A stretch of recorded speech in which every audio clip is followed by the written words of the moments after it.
Olá, olá, o tema do vídeo de hoje é: o Bolsa Família resolve a pobreza ou ele está gerando preguiça nas pessoas? É isso que eu escuto muitas pessoas falar. E aí, meus amigos, para entender essa questão, a gente precisa sair daquele senso comum, né, daquele moralismo, até mesmo uma análise superficial que você está olhando só um ponto da questão. Então nós vamos analisar aqui dados concretos. E para isso a gente vai precisar analisar algumas coisinhas aqui, tanto o mercado de trabalho, né, como que esse mercado de trabalho acontece hoje, também analisarmos aqui a estrutura produtiva, né, do nosso país e analisar nesse processo também o papel do Estado nesse processo, né? E aí uma dessas perguntas, né? Bolsa Família gera preguiça? E eu já gosto de adiantar, não gosto de deixar essas coisas pro final do vídeo e já respondo aqui, não gera preguiça. Na verdade, o programa melhora a saúde, está aumentando também a capacidade de trabalho das pessoas e está gerando também uma inclusão produtiva delas. Só que a gente tem uma outra pergunta aqui. Isso resolve definitivamente a pobreza? Essa aqui é uma outra pergunta super importante. E aí essa resposta aqui ela vai ser um pouquinho mais complexa, porque ela vai ser muito boa para reduzir a miséria extrema, mas ainda não está eliminando as causas estruturais da desigualdade brasileira. Então minha ideia é desmontar tudo isso aqui e entender toda a coisa no detalhe. Esse vai ser o tema aqui desse vídeo. E lembrando que tem uma pessoa que vocês conhecem que vive de Bolsa Família. E no caso essa pessoa sou eu com a área de membros do canal. Muito obrigado, capirotos, corotes azuis, Malafaia. Como vocês sabem, o apoio de vocês é fundamental porque eu continue esse trabalho aqui no YouTube. E se você quer receber vídeos do canal com antecedência, poder sugerir próximos vídeos também e receber vídeos exclusivos, inclusive bases filosóficas do canal, tem cursos realmente na plataforma, direto aqui no YouTube, tem um botãozinho abaixo do vídeo, tu clica ali, se torna membro, paga 5 por mês para começar, no tier mais baixo ali, mas tem outros tiers, tu escolhe o teu preferido. Mas caso você não puder se tornar membro, tá tudo tranquilo também. A taxa mínima aqui que eu exijo é um joinha. Um joinha já ajuda o YouTube a entender que essa bagaça importa. E também não deixa de se inscrever no canal, assim você não perde os próximos vídeos aqui. Vamos tocar a ficha. E aí, para começar, então, a gente tem o estado de bem-estar social, né? O chamado Welfare State. E ele vai surgir com uma espécie de resposta histórica ali para os limites do mercado, né? Garantir condições mínimas para a população trabalhadora. Porque o que estava acontecendo ao longo do tempo, vários países começaram a perceber que deixar toda a população à mercê do livre mercado, isso gerava pobreza extrema, gerava instabilidade social e gerava ali crises que iam se tornar permanentes na sociedade. E aqui a gente vê alguns países e quanto eles dedicam esse gasto social em relação aqui ao GDP, né, o PIB de cada país. E esse é um dado de 2019, está falando aqui de velhice, está falando de família, de saúde, de desemprego, de incapacidade também, validez. E aqui a gente vê, por exemplo, o México com mais ou menos uns 7%, logo na sequência aqui vem Chile, Coreia, Costa Rica. O Brasil, dados de 2024, vai estar aqui nos 16,5%. Não está aparecendo aqui, mas só dando esse dado para vocês. Então vai estar mais ou menos nessa região aqui. E a gente vai subindo aqui, Estados Unidos, Inglaterra, né, o Reino Unido no caso, Austrália, Japão, Suécia, Grécia, Noruega, Alemanha, Áustria, Itália, Bélgica, Dinamarca, Finlândia e França. E no Brasil, essas políticas de transferência de renda não apareceram de repente aqui. É o resultado de décadas de debate, décadas de experiências locais, muita pressão social também que começou ali nos anos 90. E os primeiros programas de renda mínima que eram ligados à educação começaram em iniciativas municipais. Então vai começar em cidades como Campinas, Distrito Federal também, programa aqui Bolsa Escola. E aí essas experiências abriram caminho para programas nacionais maiores. E a expansão disso começou realmente em 97, com a criação da lei aqui 9.533. E essa lei permitiu que o governo federal ajudasse de forma financeira os municípios ali, criando programas, por exemplo, de renda mínima que estavam ligados à educação. E o governo federal começou a disponibilizar até 50% dos custos nessas iniciativas aqui. Então aqui começou a surgir a possibilidade, essa lógica, que vai possibilitar o nascimento do Bolsa Família. E aí o Bolsa Família começou realmente em 2003. E na verdade ele foi a união de vários programas ali. Então vai ser uma unificação dos programas sociais. Por exemplo, vai ter Bolsa Escola, vai ter Bolsa Alimentação, vai ter auxílio gás também e o próprio cartão de alimentação, né? E aí da fusão desses poderes aqui vai surgir então o Bolsa Família. E nesse processo também vai surgir o CAD Único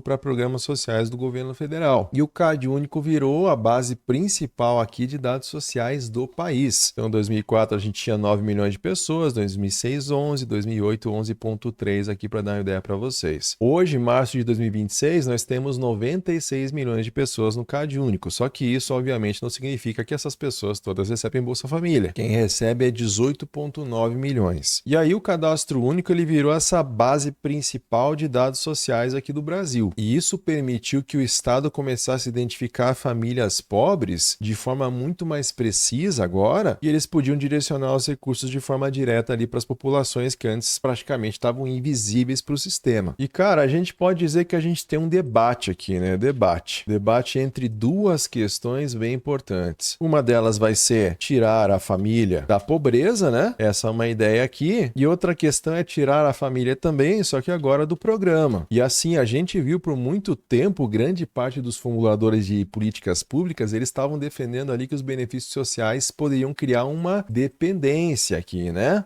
O cigarrinho aqui da dependência. Eu já fui fumante, parei em 2008 e foi um inferno largar esse cigarrinho aqui. E aí o que muita gente vai dizer? Que os benefícios sociais eles podem criar uma dependência permanente. A ideia é que se a pessoa recebe auxílio por muito tempo, ela vai deixar de buscar trabalho, por exemplo. Então alguns vão defender um limite de permanência ali, ou uma espécie de corte gradual também do benefício para forçar a saída das pessoas do Bolsa Família. E aí no Bolsa prevaleceu essa lógica aqui, né? De reduzir a pobreza e não simplesmente expulsar as pessoas. Então esse vai ser o foco. Reduzir, né, as vulnerabilidades, isso vai ser um papel importante aqui. Melhorar, né, as condições de vida ali das pessoas. Vamos ter a questão também do aumento ali da escolaridade. Também temos a questão de conectar a saúde pública nesse processo, né? Todos aqueles elementos que eu estava comentando aqui. E um último elemento que é muito importante, cara, que é conectar a família com possibilidades de renda, né? Que realmente possa ter uma desconexão futura dessas pessoas ao programa. Então perceba uma coisa, a saída do programa deveria acontecer com uma espécie de consequência natural dessa melhora das condições econômicas da família, e não simplesmente cortar meio do nada ali o benefício para as pessoas, né? Hoje nós tivemos uma reformulação da lei aqui em 2023, pela Lei 14.601, vai mudar ali algumas questões operacionais, mas vai manter aquela lógica principal de proteção social, obviamente que voltado ali para as famílias mais pobres do Brasil. E aí vamos lá, qual que é o critério de elegibilidade, né? Como que a pessoa pode entrar no Bolsa Família? Ela pode entrar se estiver recebendo meio salário mínimo, então a prioridade vai ser dada para famílias em situação de pobreza extrema, e o benefício vai ser pago de forma preferencial ali para mulheres com pelo menos 16 anos, e sejam ali responsáveis, né, pela família também. Então a lógica é aumentar a chance de que o benefício seja direcionado para alimentação, para cuidado com as crianças, despesa básica de casa. Mas as famílias também têm exigências. E quais são essas exigências? Tem, por exemplo, ali o acompanhamento pré-natal das gestantes, o monitoramento também do peso e da altura das crianças. Tem a vacinação obrigatória também, conforme o calendário nacional que a gente possui. Tem também a condição da frequência escolar. O pessoal tem que frequentar a escola pelo menos 60% do tempo. E se você prestou atenção nas exigências aqui, você entendeu que isso não é aplicado como uma punição ou como um controle. O objetivo é uma exigência mínima ali, pensando inclusive na própria pessoa que está recebendo esse benefício, e também, ao mesmo tempo, começar a forçar o Estado a expandir ali serviço público de saúde, serviço de educação também. Então tem uma ideia aqui de interromper esse ciclo de pobreza, né? Que percorre as gerações. O filho tem uma melhor condição que o pai, por exemplo. Que cada criança tenha uma condição física, cognitiva melhor que os seus pais, e aí ele consiga ali no futuro disputar um espaço no mercado de trabalho. Ainda é importante dizer que tem algumas regras de transição ali, para quem consegue, por exemplo, um aumento temporário de renda. E aí a pessoa pode retornar, por exemplo, se ela ficar desempregada logo na sequência. Tem uma queda brusca ali no orçamento também. E aí, cara, essa ideia de que surge a preguiça aqui, essa é uma das narrativas aí mais repetidas. E a gente vai ver isso em discurso político, vamos ver também parte dessa teoria econômica mais tradicional também. Aquela galera que estuda economia mais clássica ali. Então, pela lógica dessa economia mais liberal, quando alguém está recebendo uma renda sem trabalhar diretamente para obter ela, ela vai ter mais incentivo para ficar ali andando na rua de vadiagem e ela vai trabalhar menos. Então, é o que a gente chama, né, de efeito renda. Só que vão ter dados reais que não vão confirmar esse negócio quando estamos falando aqui de vários países pobres, países periféricos. Como vai ter um estudo aqui do Abhijit Viberneji, que foi laureado aqui com o Prêmio Nobel de Economia em 2019, ele e seus colegas se debruçaram sobre o tema e foram categóricos. Não existe evidência sistemática global de que programas de transferência transferência de renda desencorajem o trabalho. E tem estudos feitos aí por mais de 20 anos. Tem outro estudo aqui que vai dizer a mesma coisa. Aqui está escrito, vê-se que o Bolsa Família, em média, provoca um aumento aproximado de 3 pontos percentuais na probabilidade de um indivíduo beneficiário ter procurado um emprego em outubro de 2005. 2,2 pontos percentuais na procura por emprego nos últimos 7 dias. Portanto, essa pesquisa encontra evidências empíricas de que o programa Bolsa Família não gera um efeito preguiça. Então, esses aqui são dados um pouco mais antigos. Tem outro aqui, o Bolsa Família é uma ajuda para essas famílias, mas não é tudo. Para 71% das famílias, o benefício do programa representava menos de 25% da renda familiar. E aí, cara, para a gente entender isso melhor, a gente precisa olhar, né, para essa realidade concreta da pobreza extrema. E essa pobreza extrema, ela acontece de forma diferente num país rico, por exemplo, e num país pobre, né? São processos diferentes. Porque num país rico, ali, uma pequena transferência de renda pode até reduzir de forma marginal algumas horas ali trabalhadas de uma pessoa. Então pode até incentivar uma leve preguicinha, né? Porque as necessidades básicas das pessoas estão ali relativamente garantidas. Só que quando a gente fala de um país pobre, né, periférico como o Brasil, a situação é completamente diferente aqui. Porque aqui, cara, a gente está falando de um cenário em que a gente tem desnutrição, a gente tem um monte de doença, a gente tem estresse permanente das pessoas, falta de dinheiro para se transportar, ir de um lugar para outro, dificuldade para comprar um medicamento básico. E quando você soma todos esses problemas juntos, né, esse mar de bosta e de problema, tudo isso que eu falei, nós temos uma redução mesmo da capacidade de trabalhar. E é uma questão física e também mental aqui. E muita gente não consegue se colocar nesse lugar de se imaginar na desgraça extrema. Então o Bolsa Família, ele injeta dinheiro nessas famílias e vai reduzir essas limitações aqui, essas limitações que são imediatas. Então o trabalhador, ele passa a comer melhor, consegue pagar ali um transporte básico, comprar um remedinho dele, lidar ali com menos pressão psicológica, uma pressão psicológica que está ligada ali com a fome e a sobrevivência todo santo dia. Tem esse estudo criado aqui pelo National Bureau of Economic Research, que é um estudo bem recente aqui de março de 2026, em que ele vai analisar justamente esses impactos dessa expansão do Bolsa Família na questão da saúde e trabalho no Brasil. E os resultados foram impressionantes, cara, porque segundo o estudo, a mortalidade caiu 14% em todos esses lares atendidos. Então, cerca de 1.000 mortes foram evitadas nessa amostra que eles analisaram. Internações também caíram 8%. O emprego aumentou aqui 5%, enquanto aumentando ali a saúde também. Internação por desnutrição caiu 38%. Também doenças infecciosas caiu 8%. Complicações digestivas caíram 9%. Então, o que eu tô falando aqui, cara, na prática, isso significa que a melhora de renda gerou a melhora física real dessa população. Então, o trabalhador não passou a ganhar mais porque ele trabalhou menos ali ou porque ele viveu de auxílio. Ele passou agora a produzir mais também, porque ele estava menos doente, ele estava menos desnutrido. O cara está menos destruído fisicamente ou, né, mentalmente também. Quando eu falo cara, assim, eu geralmente falo isso, o cara, não sei o que, tô falando de todo mundo, tá? Outro dado importante que eu preciso de comentar desse texto aqui é que 13% dessas pessoas estavam desempregadas, mas procurando ali emprego de forma ativa. 30% também estavam fora do mercado de trabalho. E geralmente esse grupo vai ser ali de mulheres responsáveis pelo cuidado da família, né, doméstico também, pessoas em regiões rurais, vai ter muito, regiões rurais, né, e extremamente pobres ali, e também pessoas vivendo em áreas sem oferta real de emprego. Então a maior parte das famílias que são beneficiárias são pessoas que já trabalham ali, o programa funciona mais como um complemento de renda. Outro dado importante, 27% das pessoas eram formais aqui, tem carteira assinada. Então isso mostra, né, que grande parte da galera tá em emprego informal, precário, galera mal remunerada. Ou aquele trabalho ali que começa e para,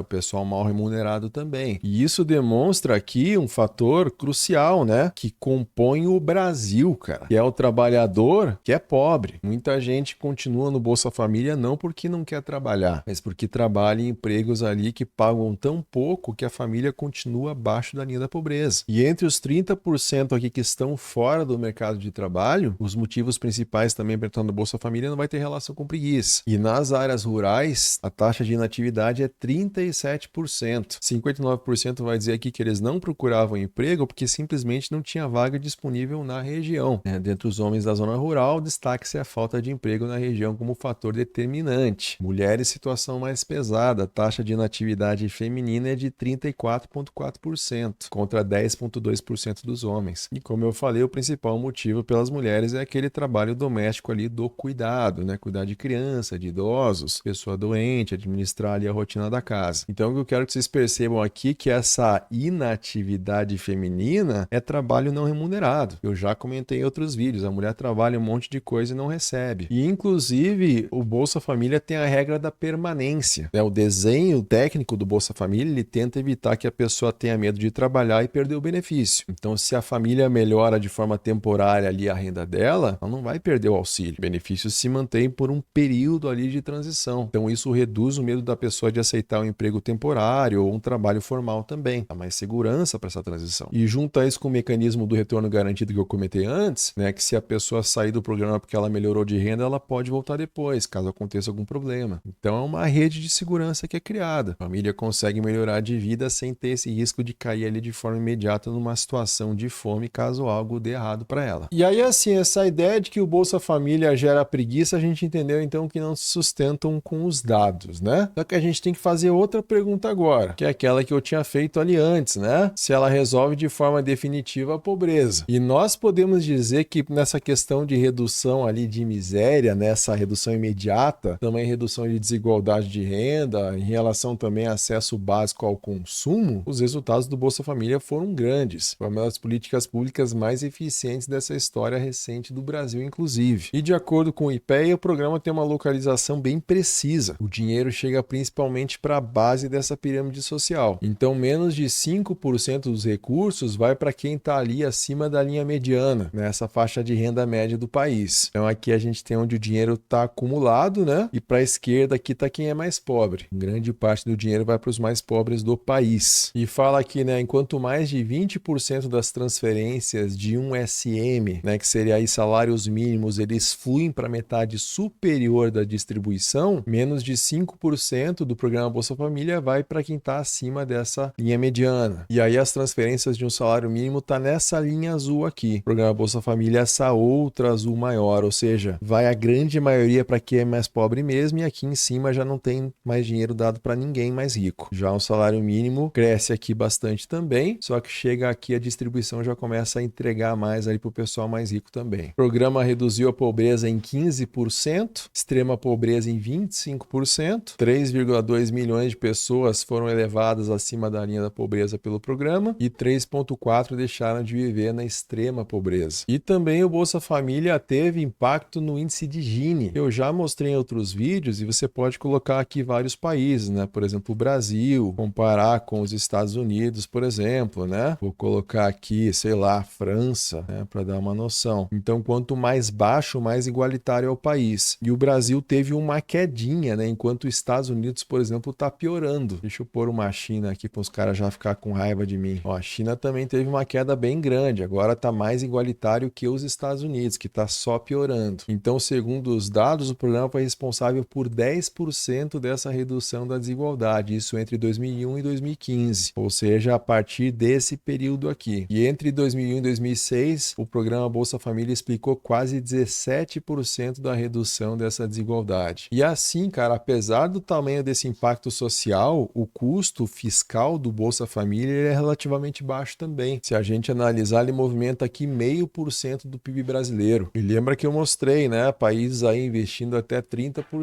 Então, 0,5% é muito pouco. Também 0,7% dessa massa total de rendimentos do país. E outra conclusão que é super importante dos estudos que eu encontrei aqui é que o programa não funciona só como um gasto social. Ele gera um retorno econômico também. O que a gente chama aqui de MVPF, que é o valor marginal dos fundos públicos, eles indicam que a cada $1 investido, né, aqui each additional dollar, né, $1 adicional investido, nesse gasto adicional líquido do governo, ele gera $3,9 em valor para os beneficiários do programa. Então tem ganho econômico relacionado ao aumento de renda desse trabalho formalizado. Então perceba, o impacto direto das famílias, ele é 4 vezes maior quase do que o custo direto do governo ali. Então gera um retorno social muito maior do que o próprio investimento. E quando a gente analisa ainda essas economias que são geradas no sistema de saúde pública do Brasil, o retorno fica ainda maior, porque se as pessoas estão ficando menos desnutridas, famílias estão ficando com menos doenças infecciosas, com menos hospitalização, o Estado vai reduzir também os gastos futuros do SUS. Alguns dados que eu já comentei antes, inclusive, aquelas porcentagens ali. E estudos mostram que a queda de internação e tratamento chega perto de compensar totalmente o custo do programa. Isso ao longo do tempo, é o que está dizendo aqui. Então são benefícios substanciais na saúde aí em várias dimensões. Só que não é tudo 100% maravilha também, gente. Eu sempre gosto de ser honesto em relação a essas coisas, né? Os próprios estudos mostram, por exemplo, que 65% dos beneficiários pobres, isso dado de 2017 aqui, eles continuaram pobres mesmo recebendo o benefício. 64% das famílias que estavam em extrema pobreza, eles também continuaram abaixo dessa linha de pobreza depois dos repasses. E isso acontece devido a alguns motivos. Um é que o valor médio do benefício ainda é relativamente baixo, né? A inflação também come grande parte do poder de compra das pessoas, a renda do trabalho informal também é muito instável e vários beneficiários também vivem em regiões que não tem ali uma dinâmica econômica. Coisas não acontecem ali a nível econômico para ter uma mudança. Então o que eu estou falando aqui é que o programa ele reduz danos graves, ele melhora a sobrevivência das pessoas, diminui a pobreza extrema, mas não está conseguindo sozinho transformar de forma estrutural essa posição econômica dessas famílias. E aí, cara, para a gente entender por que a pobreza extrema continua existindo mesmo com políticas, né, que estão sendo eficientes a nível distributivo, a gente precisa entrar em outras questões aqui, né? Uma delas é o capitalismo dependente, né? Outra questão que a gente está vendo bastante no vídeo, mas que eu não falei nominalmente, é a questão da superexploração, né, da força de trabalho. Então nós temos esses problemas graves aqui. E eu já comentei algumas vezes, né, que o Estado, ele não é um agente ali que fica planando em cima ali nas nuvenzinhas, tacando algumas regras, né? O Estado também participa da manutenção desse processo aqui, tanto do capitalismo dependente quanto dessa exploração, né? E como eu já falei do capitalismo dependente em alguns vídeos, né, o Brasil, ele tá ali na beirola, né, do capitalismo mundial. Tem o centro aqui, com alguns paizinhos, né, mais felizinhos nesse processo, os USA, né, os UK da vida, etc,